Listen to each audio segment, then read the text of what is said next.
Hello ladies and gentlemen, welcome to my YouTube channel. Today we are going to revise Maths Paper 1 that was written in June 2007. So the first question is reading, giving each answer as a common fraction in its lowest terms, find the value of A, 5 over 8 minus 3 over 5. So we need to find the lowest common multiple of 8 and 5, which is 40. And then we say 8 into 40, we are going to get 5. 5 times 5, we get 25. And then 5 into 40, we are going to get 8. 8 times 3 is equals to 24. So 25 minus 24, we are going to get 1 over 40. So 1 over 40 is already in its reduced term. We are going to move on to part B, where we are going to say 6 over 7 divided by 2 and 1 over 7. So whenever you are given a mixed fraction, you first need to convert it into improper fraction. So we are going to say 2 times 7, 14, plus 1, 15 over 7. Now we are now having 6 over 7 divided by 15 over 7. So when dividing fractions, we need to convert division sign into multiplication sign, and then we invert, so that we are now having 7 over 15, and then 7 into 7, 1, 7 into 7, 1, 3 into 6, we get 2, 3 into 15, we get 5. So it implies that our final answer is going to be 2 over 5. Let us now move on to part C, 3/4 plus 1/4. It is 3/4 plus 1/4 times 3. So whenever you are given mixed signs, you need to apply what is known as BODMAS. So here it means that we are going to first multiply before we do the addition. So we need to say 3/4 plus, and then we multiply quarter and 2/3. 2 into 2, 1. 2 into 4, we are going to get 2. 1 times 1, we get 1. And then 2 times 3, we are going to get 6. And then we are now going to say 3/4 plus 1 over 6. The lowest common multiple of 4 and 6 is 12. 4 into 12, we are going to get 3. 3 times 3, 9, plus 6 into 12, it is 2. 2 times 1, we get 2. And then 9 plus 2, it is 11 over 12. So it means that our final answer is going to be 11 over 12.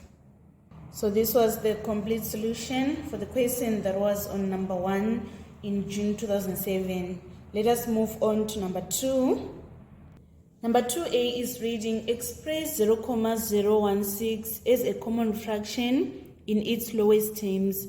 So first we are going to write it as a decimal fraction and then reduce it.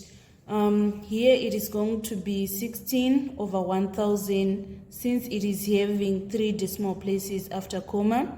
And then we are going to divide by the highest common factor of 16 and 1000, which is 8. So we say 16 divided by 8, we are going to get 2, and then 1000 divided by 8, we are going to get 125. So it implies that our final answer is going to be 2 over 125. And then want to express 0,016 correct to one significant figure. So this is the first significant figure. We are going to check on 6 if it is greater than 5. We can see that it is greater than 5, so we are going to round up so that our final answer is going to be 0,02. And then we want to write 0,016 in standard form. So here, this is a small fraction. We just need to count the number of zeros before the significant figure. We are having 2 zeros. So it means that our answer is going to be 1.6 times 10 to the power of negative 2. Let us move on to number 3. 0,05 squared, it is the same as saying 0,05 times 0,05. So 5 times 5, we get 25, carry 2. 5 times 0, 0 plus 2, we get 2. And then we need to count the number of decimal places after comma. We are having 1, 2, 3, 4. So we count 1, 2, 3, 4, and then put our comma here. So that our final answer is going to be 0,0025. And then on part B, you want to find cube root of 0,027. First, we need to convert 0,027 into a decimal fraction. It is going to be 27 over 1000 because it is having 3 decimal places after comma. So here we are going to say cube root of 27 over cube root of 1000. So the cube root of 27 is 3. The cube root of 1000 is 10. Our answer is going to be 3 over 10, or we write 3 over 10 as a decimal, so that it is going to be 0,3. And then part C, it is saying 4 to the power of negative 1. We are going to apply the negative law of indices. We say 1 over 4 to the power of 1, which is equals to 1/4. So it means that our final answer is going to be 1 over 4. That was all about number 3. Let us move on to number 4. Number 4, a window is in the shape of a semicircle of radius 70 centimeters. Write down the length of the diameter. So you should know that if the radius is 70 centimeters, diameter is twice the radius. So we say 70 times 2 in order to get 140 centimeters. And then on part B, we are supposed to calculate the perimeter of the window. So here, I'm going to draw a rough sketch diagram of the shape of the window.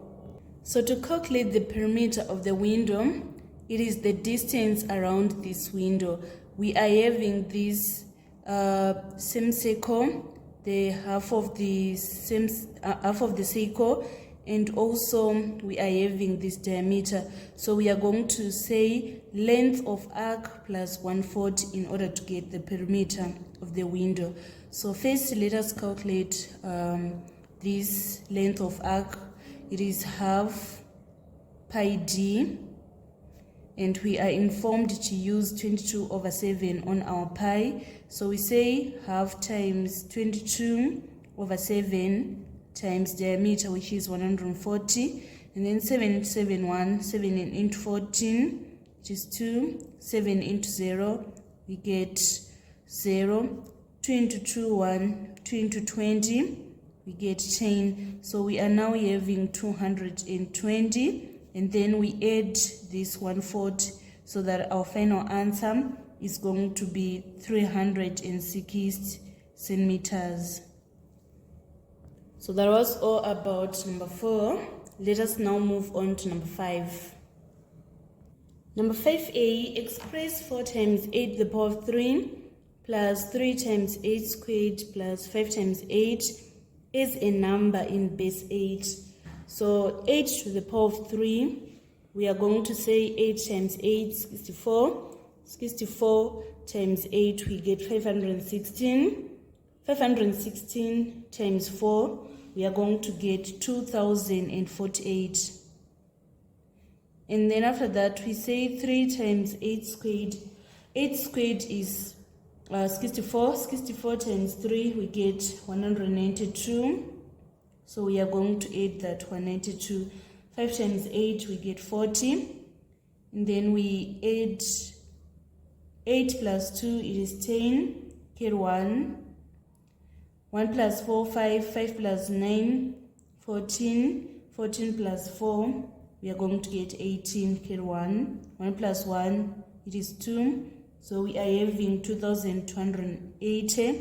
This is in base 10. So want to convert from base 10 to base 8, we are going to divide by 8. So we say 8 into 22, it is 2. This is for 16. 22 minus 16, we get 6. And then 8 into 68, we are going to get 8. This is remainder 4. And then 8 into 40, we get 5. 8 into 28, we are going to get 3. Remainder 4. And then 8 into 45, we are going to get 5. Remainder 5. And then 8 into 35, we are going to get 4. Remainder 3. So now if we say 8 into 4, we are going to get 0, remainder 4. And then we need to take our answer coming downwards, going upwards, so that our final answer is going to be 4,350 base 8.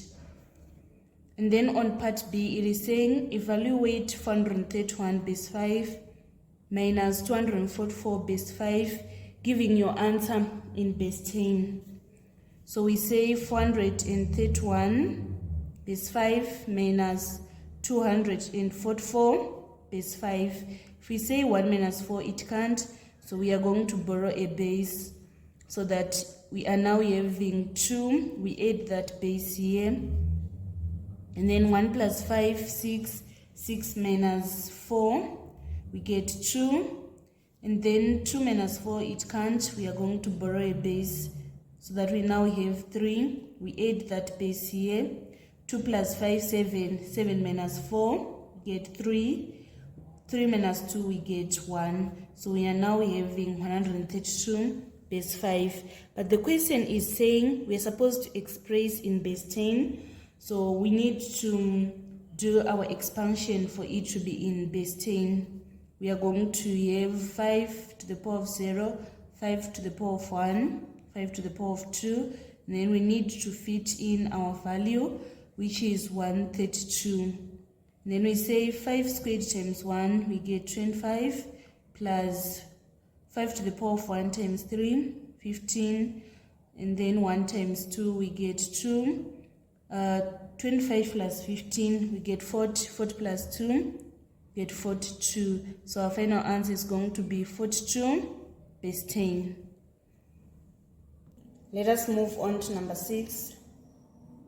Number 6a, factorize completely 2 pi r h plus 2 pi r squared. So we need to factor out the highest common factor, which is 2 pi r.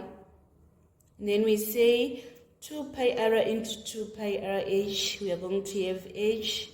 And then 2 pi r squared divided by 2 pi r, we are going to have r. So our final answer is going to be 2 pi r times h plus r. And then part B, it is saying express 4 over x plus 5 minus 3 over x as a single fraction in its simplest form. So the way we solve the normal fraction is the same way we solve algebraic fractions. We need to find the lowest common multiple of the denominators, which is x times x plus 5. And then we say x plus 5 into this expression, we get x, we multiply by 4 in order to get 4x minus x into this expression, we are going to get x plus 5. So we say 3 times x plus 5. And then we need to simplify our numerator. 4x minus 3x minus 15 all over x plus x times x plus 5. And then we need to simplify 4x minus 3x, we get x minus 15 all over x times x plus 5. This is going to be our final answer. And then number 7, there was a question on solving simultaneous equation. It is saying 2x plus 3y is equal to 13, x plus 2y is equal to 8. So we want to solve these simultaneous equations using elimination method. So let's say here we want to eliminate x. First expression, we are going to multiply by 1 and second by 2. 1 times 2x, 2x plus 3y is equals to 15. And then 2 times x, 2x, 2 times 2y, we get 4y. This is equals to 16. And then after that, in order to, sorry, here it is 13 instead of 15. I made an error. So 2x minus 2x, we get 0. 3y minus 4y, we are going to get minus 1y. And then 13 minus 16, we are going to get minus 3. We divide both sides by minus 1, so that our final answer is going to be y is equals to positive 3. Then we are going to substitute this y into the second equation, so that it is x plus 2 times 3 is equals to 8. X is equals to 8 minus 6, x is equals to 2. So our x is going to be equal to 2 and our y is equals to 3. Let us move on to number 8. Number 8 was a question on variation. It is saying m varies directly as the square of d and inversely as q. So first, before we deal with this question, we should know which type of variation we are dealing with. So here we are dealing with joint variation. So we are going to write m varies directly as square of d and inversely as q. And then after interpreting this mathematically, we need to remove the varies sign by introducing an equal and a constant, so that we now have m is equals to k d squared over q. And then on part B, we are supposed to find k, given that m is equals to 6 when d is equals to 4 and q is equals to 8. So first we need to make k the subject of formula. We are going to say m is equals to k d squared over q. We multiply both sides by q, here by q, so that we now have qm is equals to k d squared, and then we divide both sides by d squared, so that our k is going to be qm over d squared. On q, we are going to substitute 8 times our m is 6, and then our d is 4. We square it. 8 times 6, we get 48. 48 divided by 16, we're going to get 3. So it implies that k is equals to 3. So that was all about number 8. Let us move on to number 9. Number 9 was a question on sets. It is saying, given that the number of universal sets is equals to 20, number of x is equals to 15, and number of y is equals to 8. Find the number of y complement. So it means that we need to find the number of the elements which are not in y. So we are going to say 20 minus 8 in order to get the number of y complement is 12. And then part B is saying, find the largest possible value of number of x intersection y. So the maximum number of x intersection y is going to be 8 when y is subset of x. And then part C is saying, find the smallest possible value of number of x union y. So you should know that the smallest possible value of n x union y occurs when y is subset of x. Then x intersection y is y, which means that the number of x union y is going to be 15 plus 8 minus 8, which is equals to 15. So the number of x is 15 plus the number of y, which is 8, minus the number of y, which is 8. So we are going to get the smallest possible value is 15. Then I want you to know something again. Let's say if they are going to ask the largest value of number of x union y, this one is going to occur when x and y are disjoint. That is, the number of x intersection y is equals to 0. So the number of x union y is going to be number of x plus number of y, which is 15 plus 8 in order to get 23. So if they say the largest possible value of number of x union y, we are going to write 23.